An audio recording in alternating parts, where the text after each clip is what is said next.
আন্তর্জাতিক স্পেস স্টেশনে হারিয়ে গেল টমেটো।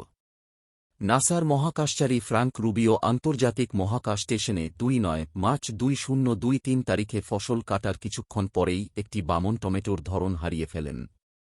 তিনি মহাকাশে এটি খুঁজতে ঘণ্টার পর ঘণ্টা সময় কাটিয়েছেন, কিন্তু এর কোনো হদিশ বের করতে পারেননি। কিন্তু অবশেষে ৮ মাস পরে তার সহকর্মীরা এটি খুঁজে পেয়েছেন। আন্তর্জাতিক স্পেস স্টেশনে অবস্থানকারী সকল মহাকাশচারী ২ মার্চ ২০২৩ সালে ফসল কাটার পরে টমেটোর নমুনা পেয়েছিলেন। কিন্তু রুবিও তার টমেটো একটি ব্যাগে রেখেছিলেন, যেটা কাটার আগেই ভেসে গিয়েছিল। পরবর্তীতে লাইভে তারা বলেন, আমাদের ভালো বন্ধু ফ্র্যাঙ্ক রুবিও যিনি বাড়ি চলে গেছেন, তার হারিয়ে ফেলা টমেটো আমরা খুঁজে পেয়েছি। নিখোঁজ টমেটোর খবর প্রথম জনসমক্ষে ৩ সেপ্টেম্বর আলোচিত হয়েছিল।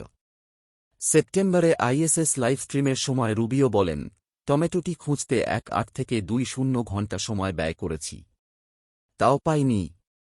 আমি নিশ্চিত এটি কোনো না কোনো সময় দেখা যাবে। ১ ইঞ্চি চওড়া, ২.৫ সেমি, রেড রবিন বামন টমেটো ভেজ ০৫ পরীক্ষার চূড়ান্ত ফসলের একটি অংশ ছিল। আইএসএস একটি ৬ বেডরুমের বাড়ির চেয়েও বড়। মাইক্রোগ্র্যাভিটিতে এখানে জিনিসপত্র সহজে ভেসে যেতে পারে।